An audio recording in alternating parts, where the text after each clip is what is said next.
All right, welcome everyone.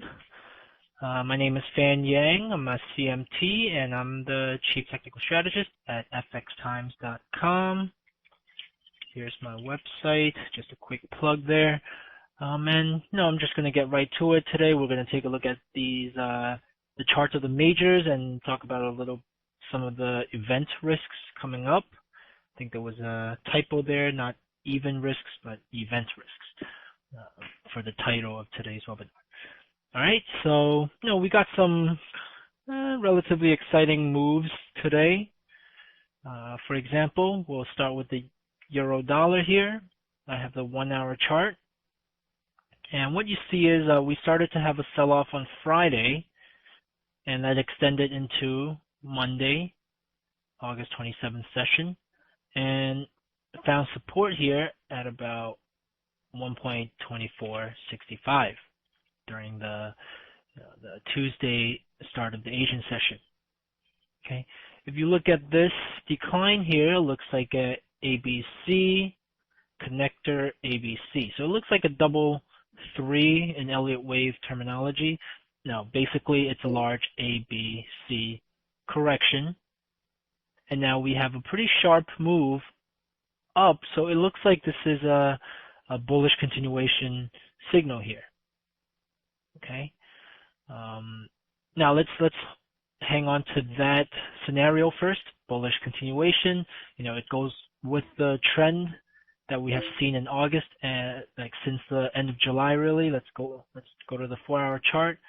Here we had towards the end of July we found support 1.2043 and we have held above this rising trend line since and actually accelerated further last week. Okay, it's a little bit overbought in the short-term scheme of things, but actually, okay, so the reason I say it's a little bit overbought here in the 4 hour chart and as well as in the 1 hour chart is that when you look at the Bollinger Band, and in my case I have 3 standard deviations for the Bollinger Band, 3 standard deviations from 200 simple moving average. So it's a bit, it's a bit wider band than your conventional Bollinger Band, but I like to use 3 standard deviations. I like to use the 200 moving average. So I see when the market is a bit extended away from the mean price action. Okay, and that's only relevant. That's only that meaningful if the market is sideways. When it's overbought and oversold in a sideways market, then there's a tendency or tension to pull back towards the mean price action or regress back to the mean price action, and for me that would be pretty much back towards the 200 moving average in that time frame. So in the 4 hour time frame here, it looks like we had a bit overbought here. When the RSI also went above 70. And price was tagging the upper Bollinger Band, but really it's resolved that. It's resolved that overbought condition. And actually the fact that it was able to push the RSI to 70, push the price to upper Bollinger Band is really a bullish signal, outside of the immediate condition, which was overbought. So after this correction and a pretty sharp price action, really there isn't any reason to believe that we have topped off. Just based on price action and technical set condition, it looks like the market is actually in a bullish continuation. Okay, so sticking with that, and let me just add, as far as the RSI goes, and this is how I read the RSI. I read it for trending signals. Traditionally, you would look at the RSI. If it's above 70 or below 30, that means overextended. For me, I look at that too, but that's for the very short term, for the very immediate technical condition. As far as looking at the momentum that's building or lack of momentum, in this case, it is building because you have the RSI here, pretty much kiss 70, hold above 40, kiss 70 again. And every time you have the RSI hold above 40, for the most part, you do have some brief violations here, but as long as it does hold above 40 and push back above 60 with the ability to tag 70, that shows you bullish momentum developing, and it's still persistent since the end of July and beginning of August. So throughout the month, we continue to rally here. Think, earlier in the month, I remember talking about this anticipation of the euro, this euro strength anticipation throughout August, because it seems like September is the big month where where there's going to be some implementation of solutions, like the ESM is going to go online in September, and these things, anticipation of these things can give the market hope. So we do have that, but we have to be careful as we get closer to these events that the market has positively anticipated, because the classic buy the rumor, sell the news type of scenario is always present when you're dealing with these major headlines surrounding the euro crisis. But in any case, there is still some upside risk as we look at this bullish breakout. And I would say when you look at the daily charts, a little messy here because I usually deal with the 4-hour and 1-hour chart here in this template. But you can see the next key resistance levels here for the June high, slightly above 1.2685 and just around 1.2750. Okay, so this would be a key level to monitor if we indeed extend this rally here a little higher. Okay, and we also come up against this declining trend line going back to February, going back to the 2012 high. Okay, so this really large area here is a area to monitor for resistance, and but for now there is still some upside towards that level, in my opinion. Okay, so that's the euro dollar. Still bullish in the short term, but in this longer and medium term, the market is bearish, right? When you look at the daily chart, and when you go back to 2011, it's been bearish since April of 2011. Okay, the market here in the daily chart has been holding below the 200 moving average. It's in a bit of a correction right now, and one thing we can do is measure all these previous corrections and take the current one as an analogy. So here, this is another one here, one of these major corrections. Okay, so the anticipation of this here as resistance 1.2750 is actually smaller, anticipating a smaller correction than we have seen in the past. Okay, so the upside is therefore not really that aggressive when you're looking at the upside towards 1.2680, 1.2750. All right, so that is sort of the medium term outlook, and I looked at the short term as well. Now I want to jump back into the 15-minute chart, which is the very we're looking at near term price action. Okay, after this break in the 15-minute chart, we're seeing a bit of a overbought condition as well. Okay, and maybe a little bearish divergence here. Okay, and actually we just had a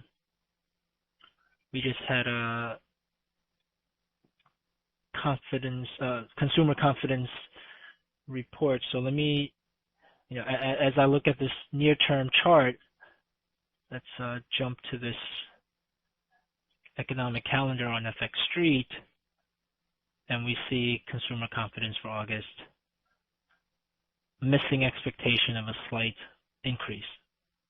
Okay, so it missed expectations, and that's supposed to be a risk off, but with QE3 expectations, you never know how the market's going to react. Risk off might actually be positive here. Oh, I guess you guys didn't see that calendar. I didn't switch the screen, but the consumer confidence came out. Um, the consumer confidence for consumer board, I guess, came out 60.6 when expectation was 66 flat, so it missed expectations. And risk off right now for U.S. data, especially, can actually fuel more expectation of QE3 because last week the FOMC minutes showed some more urgency into consideration of QE3, and that's what really spanked the U.S. dollar last week. Now, if we're going to continue that, bad U.S. data can actually fuel that.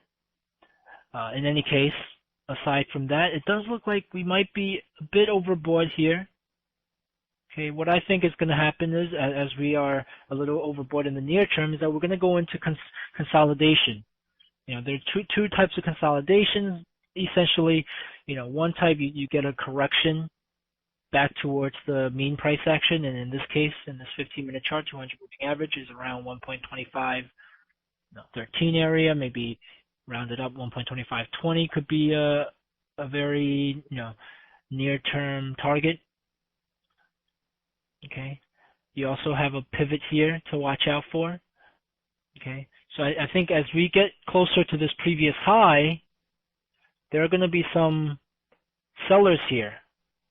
Okay, but I think for the outlook there, since this is a near-term outlook against a short, medium-term bullish scenario or bullish mode, we should be conservative and at most look at 1.2520 as the target.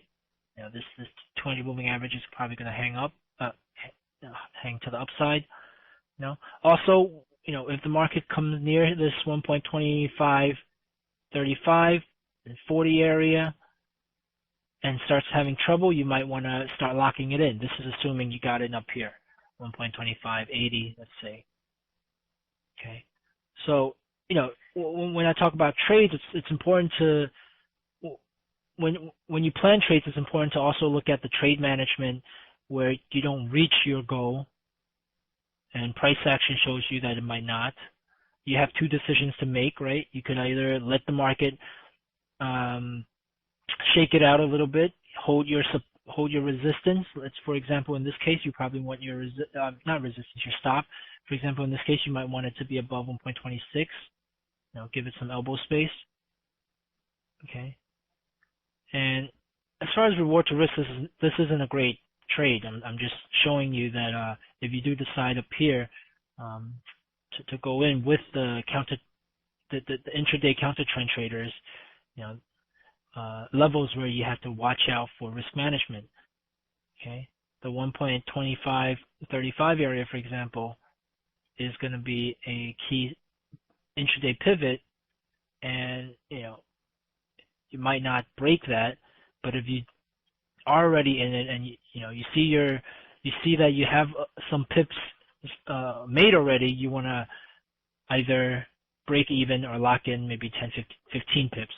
I think 15 pips is good. Or you risk the market just continuing the bull trend after this sort of throwback, sort of 1, 2, 3, 4, 5 correction, and then another rally. That's a very possible scenario. So for me, trading is not really, I'm not trying to predict all these moves. I have my opinions, and if they work out, I try to lock in the profit. But also, it's a balance. It's between locking in the profits to make sure you don't lose, and also giving it a chance to run if the direction you traded does work out. So if the market does continue lower, I do want to have give it a chance to continue. So another trading technique you could do is scaling out.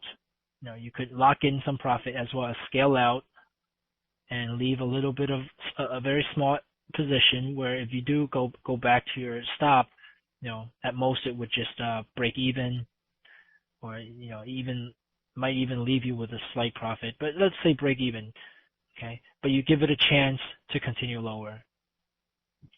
Okay, so that's your intraday play. Could be a correction.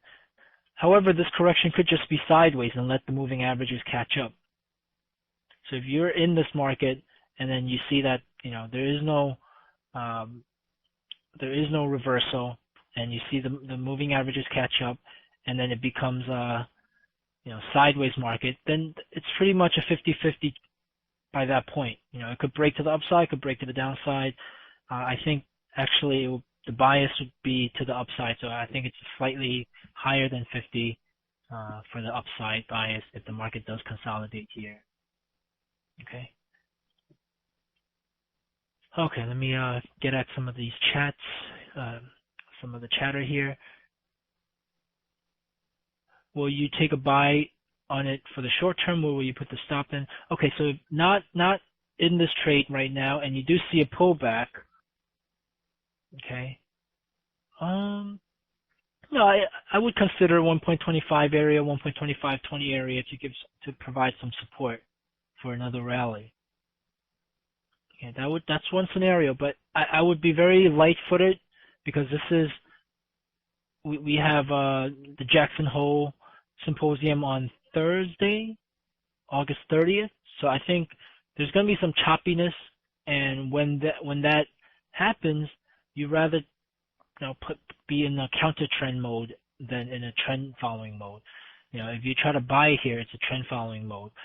But that's one reason not to do it. But I have, you don't always have a perfect like all your reasons are for the buy, and there are no reasons against you. You kind of have to have a reason against you too, for other traders to work on that reason in order to sell it to you, right? You have to have sellers and buyers. If everybody's a buyer, then there's really no more upside.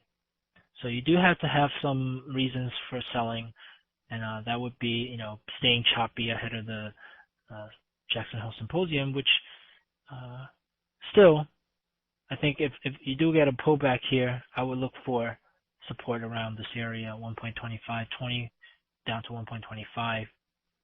Okay, this looks like a breakout swing, and I want to give it a chance to continue. Okay? And if it does pull back, that would be a good price in my opinion. Okay, so now looking at the short scenario from up here, 1.2575 short, stop at 1.2593, target 1.2548.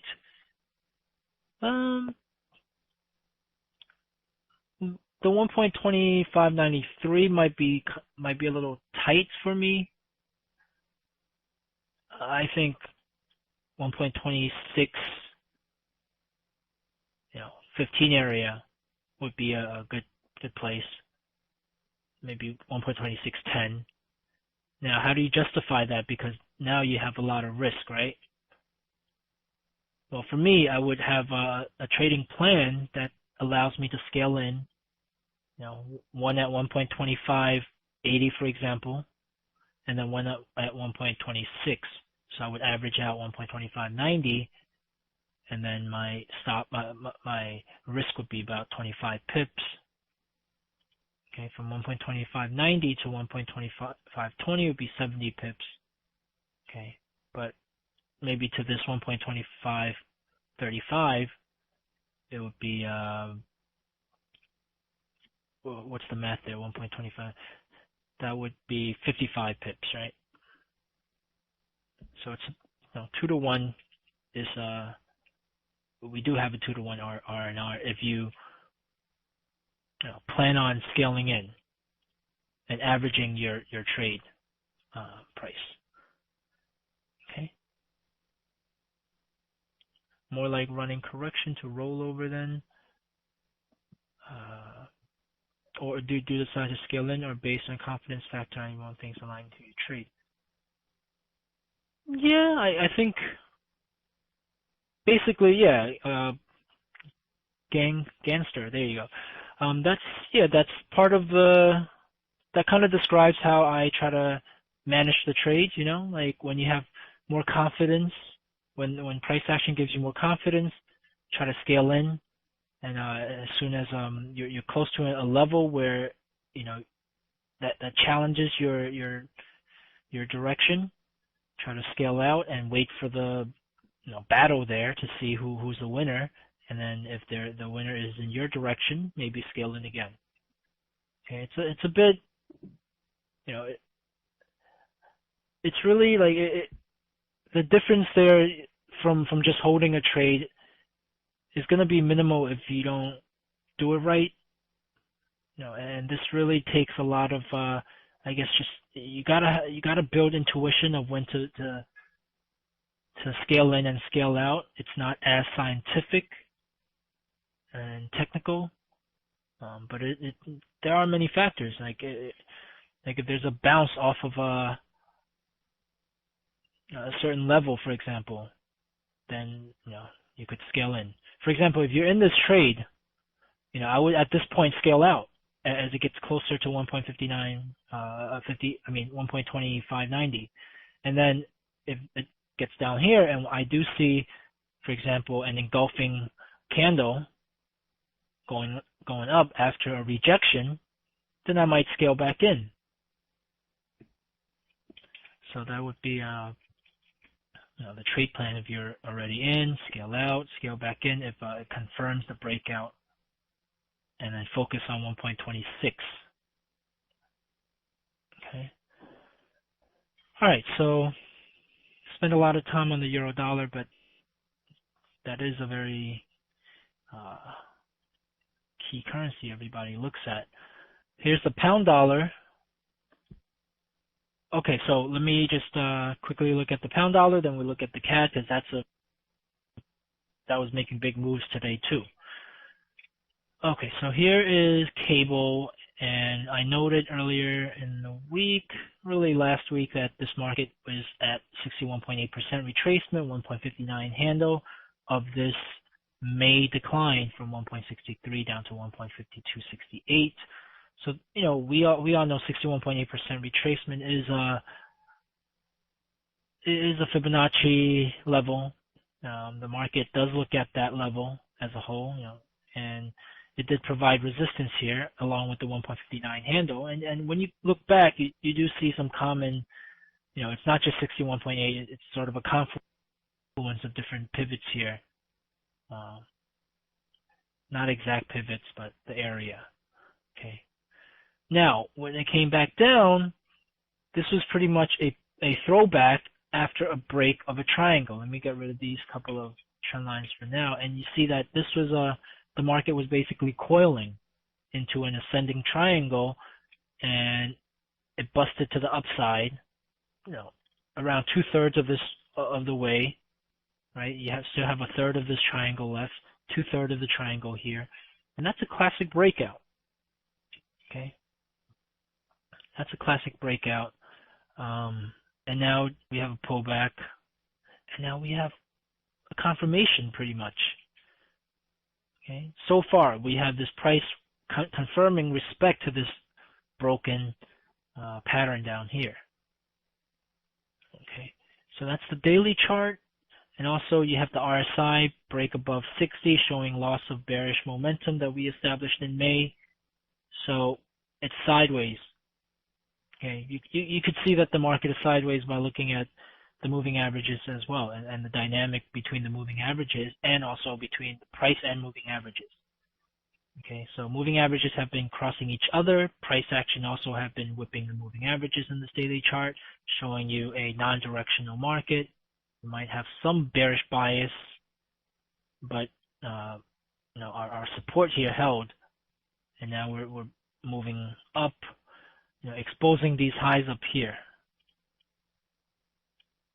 Okay,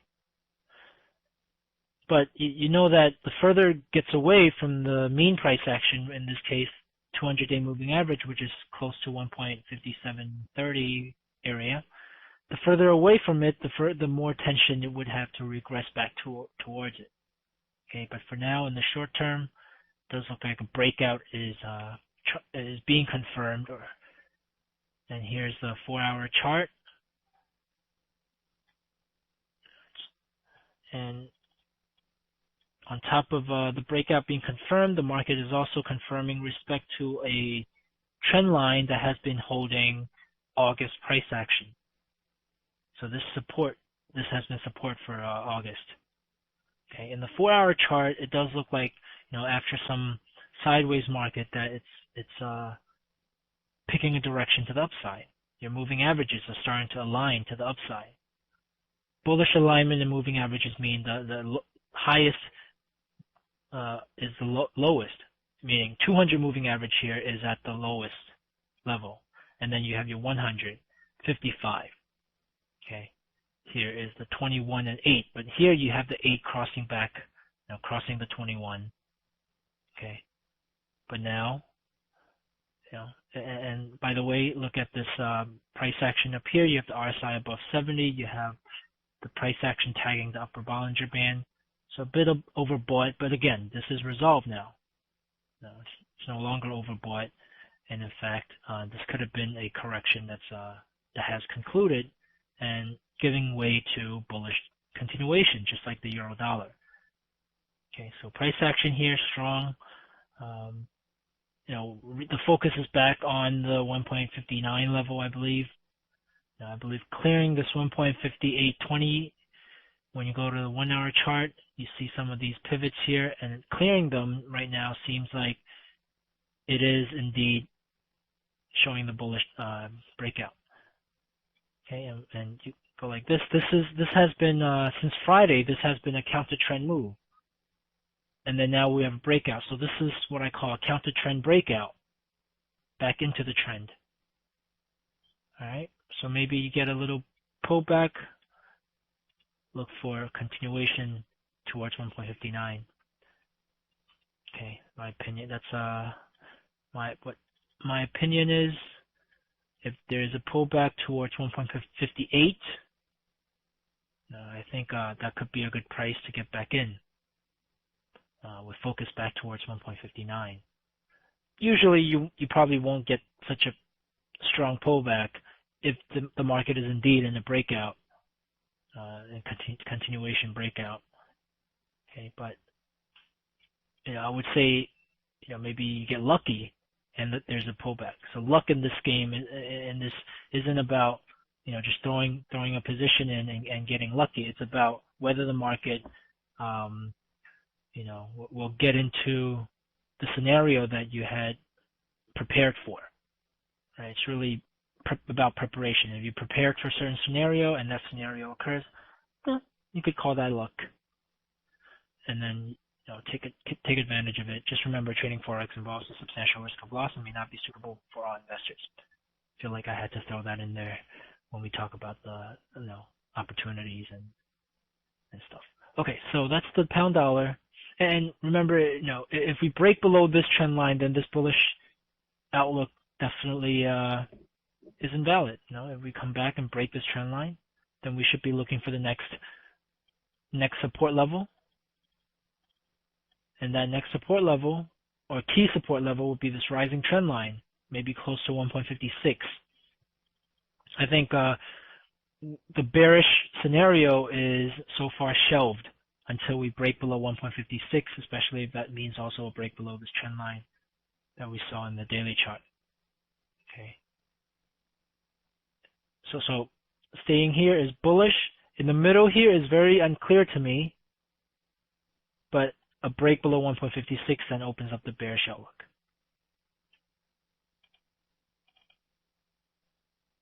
Okay, so that's a cable for you. And now let's take a look at some commodity currencies, the dollar loonie, and then the Aussie dollar.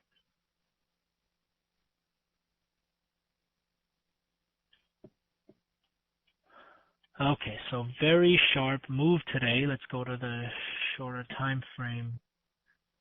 1 hour time frame, why not? Okay.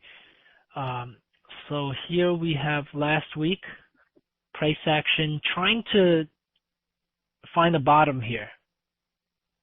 Okay, we saw price action pushing above the 200-hour moving average. It was trying to hang above the 200 moving average.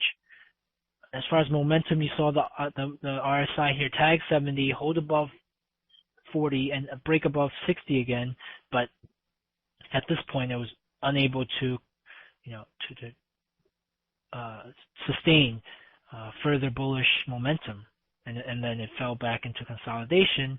Price became sideways, okay, and then there was a sharp breakout today. Okay, and now the focus is back to this last week's low here at 0.9840, 42. Okay, maybe we have some near-term correction support there. Okay, but for me, I'm not going to consider this level as support as far as a trade plan. I'm looking down towards the 0.98 level here, 2012 low. And if that doesn't work out, I'm going to look at the 0.9720 area. That really down to 0.97 psychological handle as well. So right now I'm waiting for this to decelerate and show some support at 98. And if I can get in a good price, I would look to go long there. Okay. But again, if that falls below 98, now I would get out and look for support again at 97.20. Okay. In this daily chart, you see that the market is pretty much sideways, right? Price whipping the moving averages whipping each other. Okay, so when you find oversold conditions at key support levels, it's a pretty basic trading method. Nothing sophisticated about it. Range bound market. Find where it's overextended. So in this case, overbought, oversold when the RSI dips here down to 30. Price dips to 98. Then the tendency is to get back towards the 200 moving average. But again, with as far as trade management, you probably want to make sure you lock it in without strong expectation of breaking above our previous resistance here at 99.50. Okay, and again, a parity, we probably should move up our stop if we're in this and the market does go our way. Okay, and that's a good question, Magnet. When do you move your stop to break even? It really, I look at this market and I'm at 98 and I got in, right?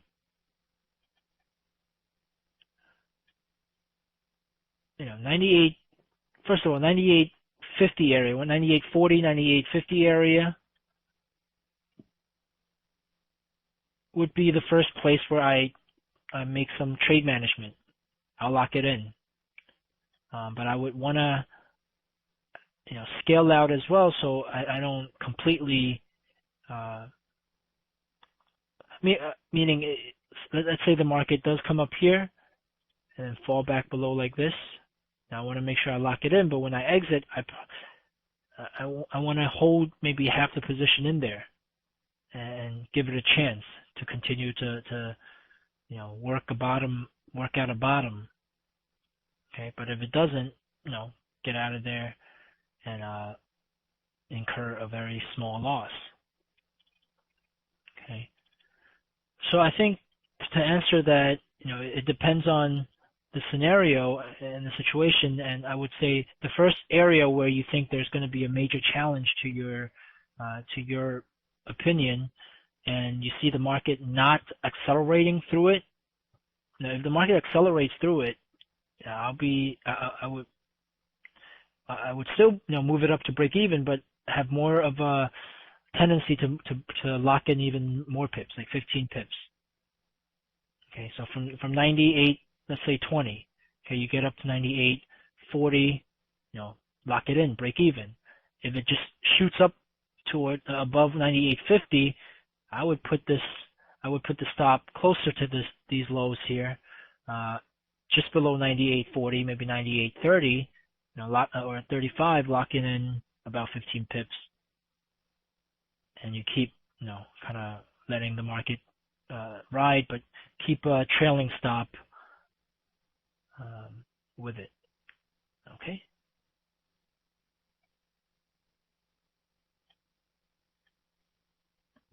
All right. right, so that's the dollar loonie waiting for support closer to 98. Currently, the momentum is very bearish,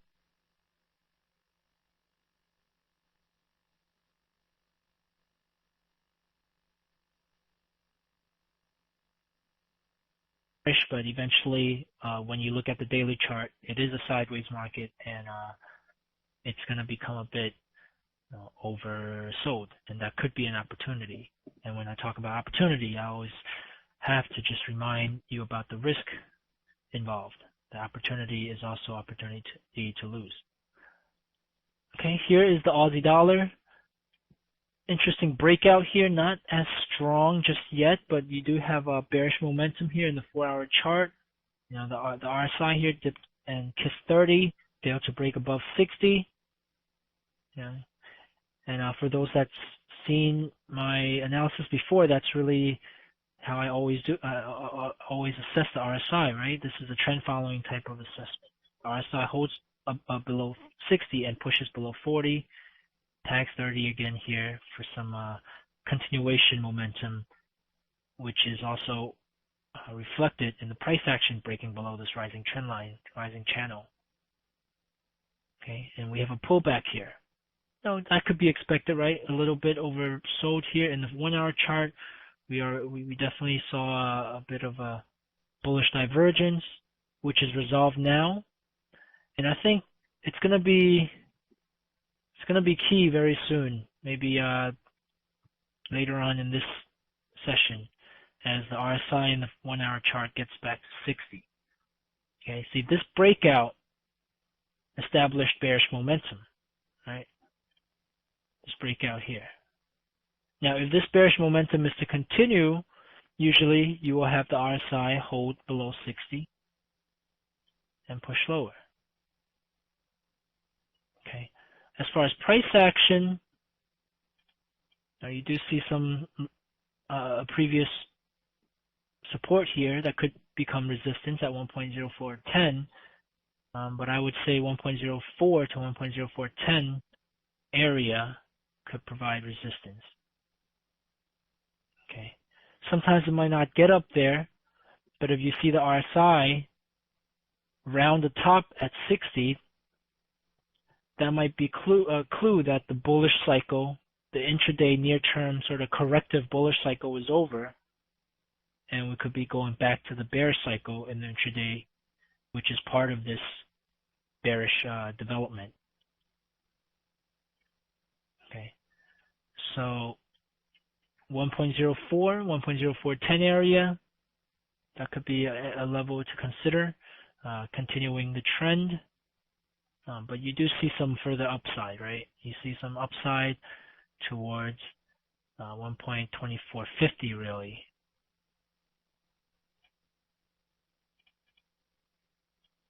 I think above 1.2450, I mean 1.0450, it's going to be unclear. This breakout could, it introduces the idea that this breakout was a false breakout, especially if you see risk on. If you see euro-dollar rallying, for example, this could be another expectation or further expectation of QE. Whatever the reason behind it is, a rally that can push up above 1.0450, for me, confuses things, and I would need to see more clues. Okay. I'm a guy who's going to admit that at times you just don't know what's going on, or you really don't have an opinion. And I think a lot of times that should be the case in the market. You shouldn't always have an opinion, like you just turn on the chart and immediately have an opinion. That shows a bit of eagerness to trade. And when you look at the chart, you start with you don't know what's going on. You want to let the chart tell you more clues. Right now, the clue is that we have a breakout, so it opens up the bearish scenario. And if we do have a pullback, this pullback is a chance, 1, to get in at a better price, 2, to have another confirmation of the breakout, and therefore it could bring more participation in the market in moving downwards. So I'm welcoming this to build to give me more clues. This pullback is a quote unquote opportunity to get more clues and actually a better price to get in if it does clue you in on the downside. Okay, so that's the Aussie dollar.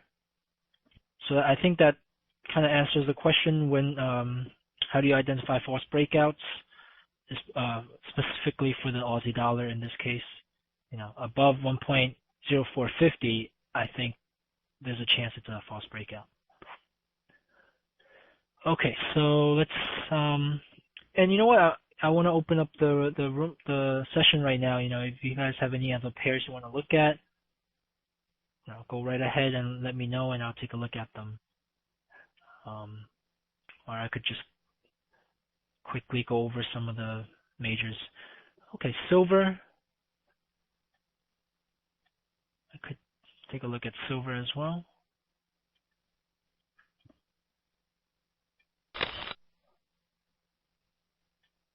Pound yen. Okay. I'll be a little more brief on these just to look at the technical setups. Silver has been very bullish, and commodities being bullish have indicates that the market is expecting QE3 or expecting more. So the prospect of QE3 is higher. To me, I really, my personal opinion, which doesn't really matter as far as price action goes, my personal opinion is that QE3 is not going to happen, but it's just my opinion, and it's really, I'm either right or wrong, and I think right now the market is betting against that opinion, is betting that there will probably be QE3,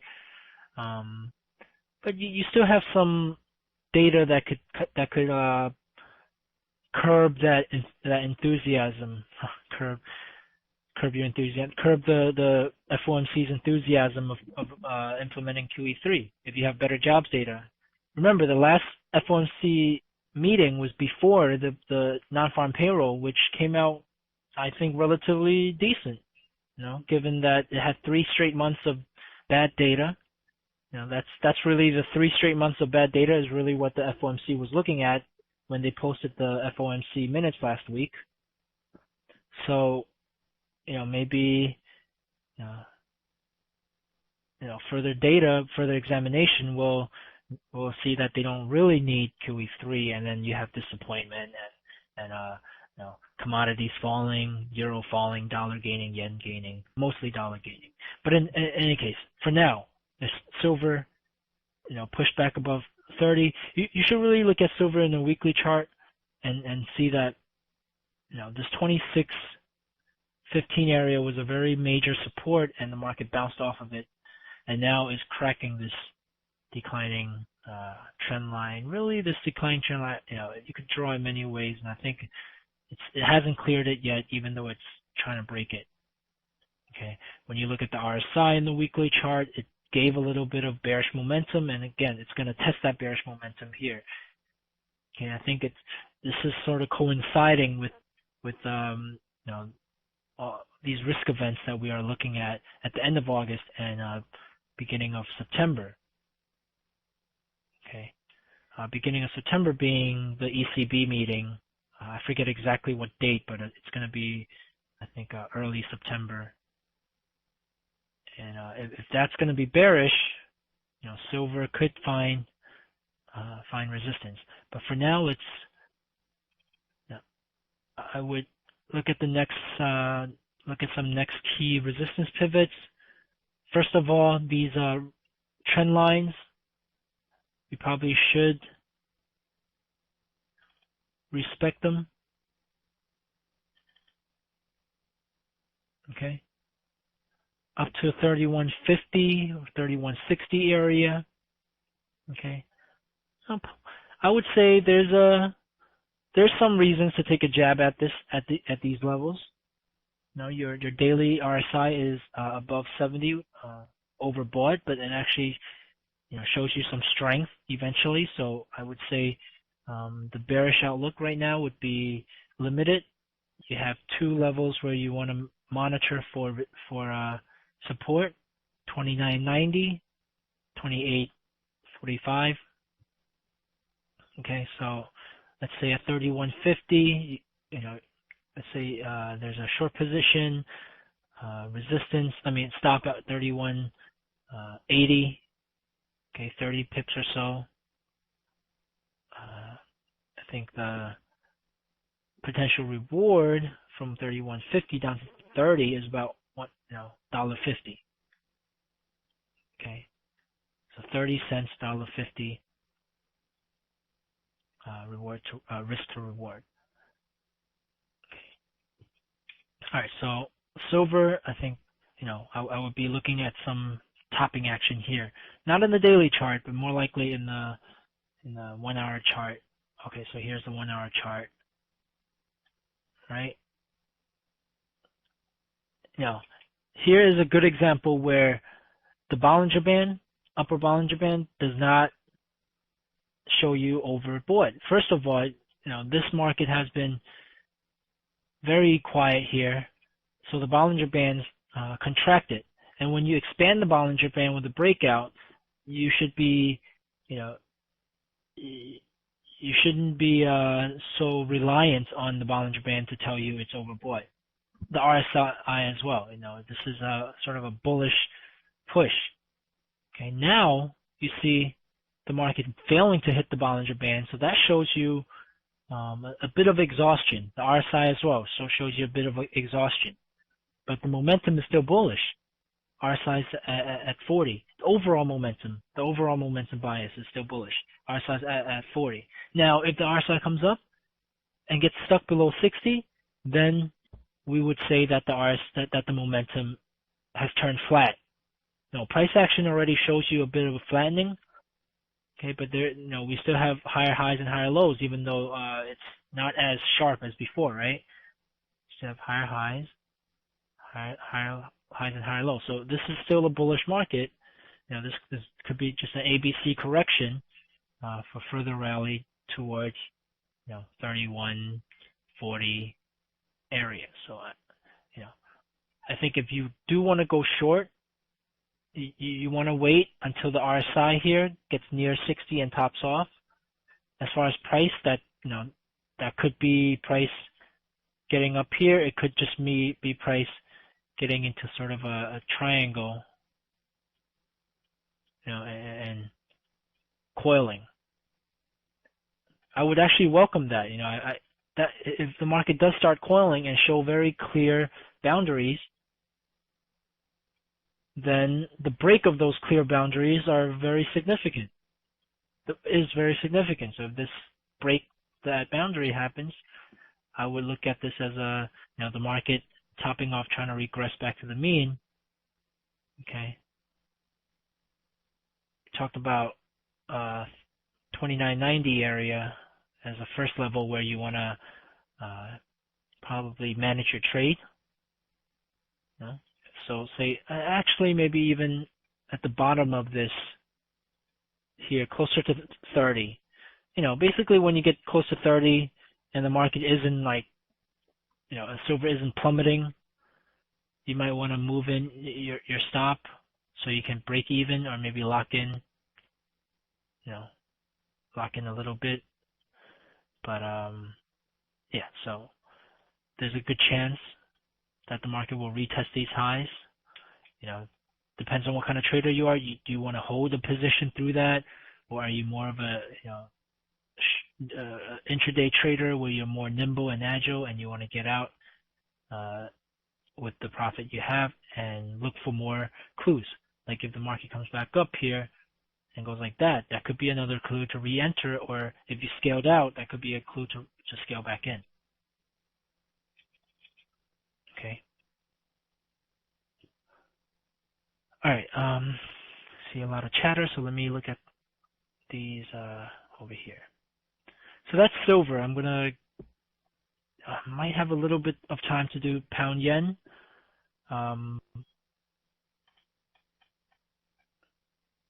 Okay, let me just take a quick look at pound yen. Pound yen, to me, here's the daily chart. Pound yen, no, not a lot of clues on direction right now. In the daily chart, the market's right around this 200 moving average, and all these moving averages converging. So to me, it's at quote unquote fair price, sort of neutral price area. Okay, which is good because I didn't really have too much time to talk about this market, but the point here is I really don't have an opinion here. In the short term, I do see a bullish attempt, right? But we have to clear 1.2550 pivot here to open up 125.80 pivot to open at 127.10 up here. Okay, so if you're looking for kind of this kind of action, that seems to be the short-term bias right now. Okay, so you go down to the 4-hour chart and you see this market, here holding some previous resistance area as support. So this was sort of like the pound dollar respecting that broken ascending triangle. In this case, this was the area here. So now to me, I'm honestly not very confident on this outlook. Okay, but if you do get a bit of a better price, you might look at a possible scenario for the market to come up to focus on 125.50, 125.80. Okay. Last week, I did have the outlook that when the market came up to 125.50, 125.80, there could be resistance. Okay, but that's over.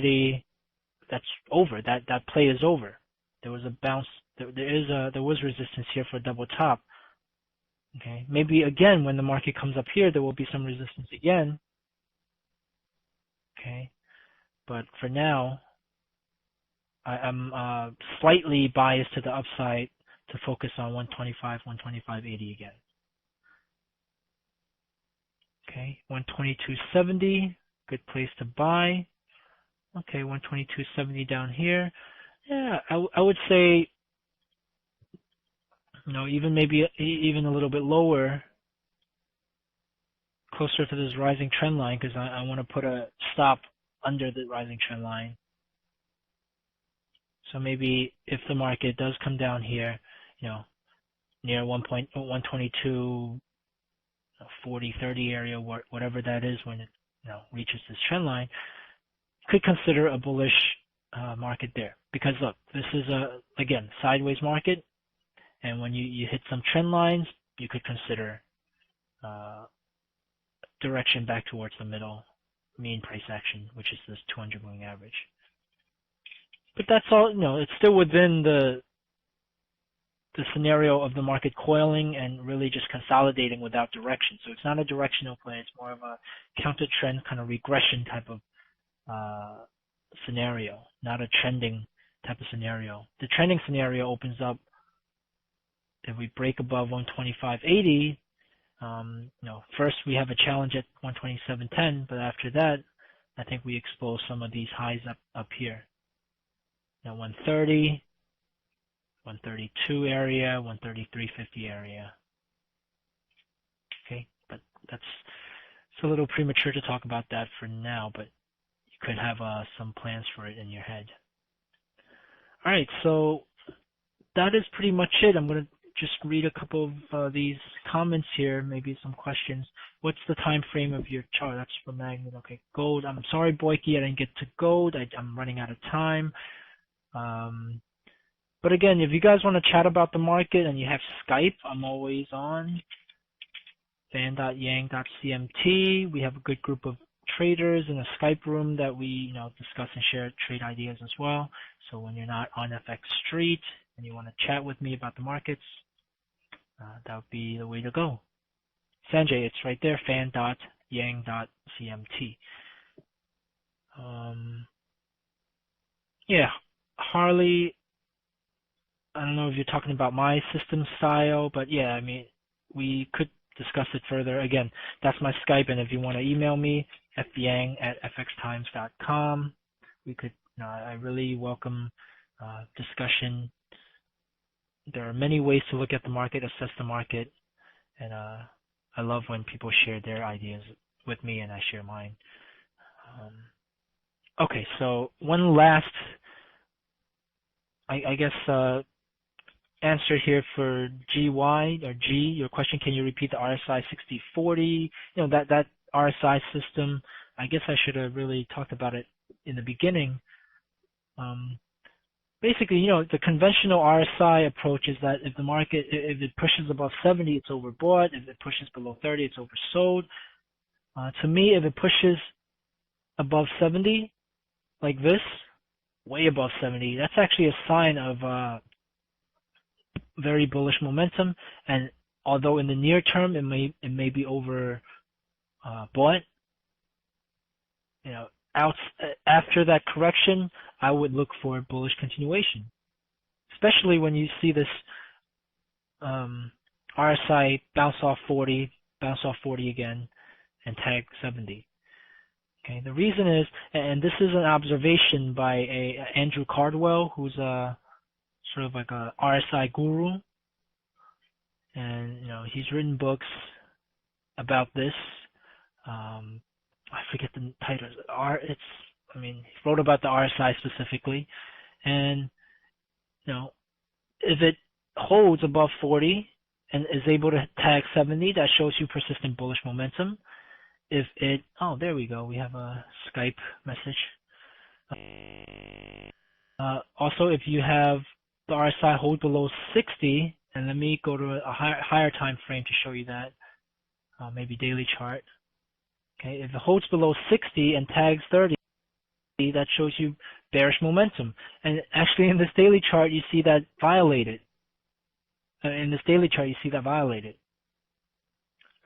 Okay. And also, one last thing, if the RSI gets stuck between 40 and 60, it's a sign of consolidation. Momentum is consolidation in that time frame. Okay. I have some, articles about the RSI that I could share with you if you, holler at me through my email or Skype. If you check out fxtimes.com, that's my final plug, and it is 11 a.m. Eastern Time. So that's it for me for today. Thank you guys for your attention and your questions. Love being here, but I'm pretty busy person, so it's pretty much once a month. I'll be here again next month.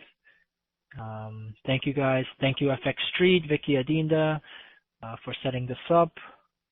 And trade well, trade safe. Focus on trade management, not too much on the prediction part. That's my opinion. It's more important to manage your trade. And that's it for me. So see you guys next time. Once again, check me out at fxtimes.com when you're not on FX Street. And I hope to talk to you guys on Skype or through email. Okay, bye-bye.